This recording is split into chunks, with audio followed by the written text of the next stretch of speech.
Kia ora. The Honourable Morris Chairman, again, I'm going to try and be very brief and cover a couple of issues that the member just raised about GST. But first of all, just to go back and say to members that I think I've answered as fully as I'm prepared to as part of this legislation details about the implementation of JBMS. I'm actually pleased with where it's got to so far. I'm pleased with the defects management. I'm pleased with the functionality we've got now. And I know that we have slipped a couple of the modules a month or 2 months in their implementation, but in something of a project of this size, that is absolutely standard. Name any of the biggest commercial companies out there in the world who implement computer systems of this magnitude who don't see that. So this is not nuclear meltdown. This is not the end of the world. We're actually getting a damn good system and the users out there, and to have some shadowy name in a bush that we can't even get from the opposition who it is that's saying, I've heard that, but I don't know whether they've got some GCSB implant out there or something, sir, but I actually say I don't respond to I've heard from someone that. I'm actually quite pleased with it. Can I talk about the GST issue and the threshold? Sir, this is probably going to be one of the most taxing issues, and I use that word guardedly, that this Parliament and this nation will always have to deal with.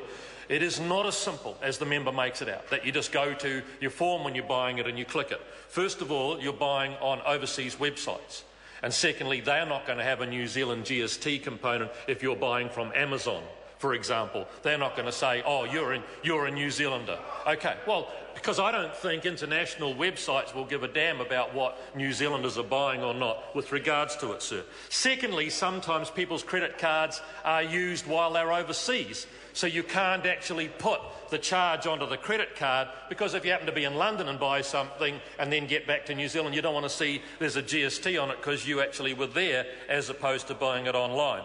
Now, I'm not saying to this House that there isn't some answers. What I'm saying to this House is that they're very complicated issues that are going to tax us for some time with regards to the digital economy and the whole way of which people pay for things in the future as Bitcoin and equivalents start to become the way of the future. And all of this legislation is doing is allowing the government to set whatever that de minimis threshold may be into the future. I can tell the member there's a long way to go before any decisions about what that regime may look like, if it's possible at all.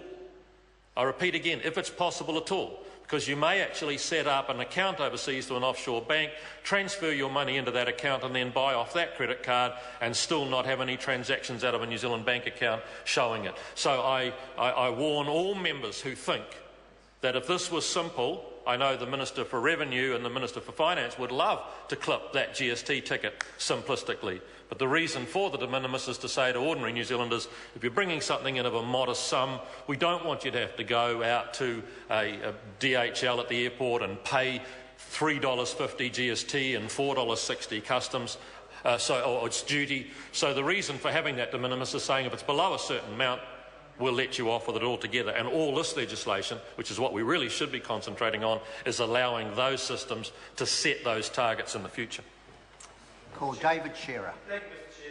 Mr. Chair, I just want to start off by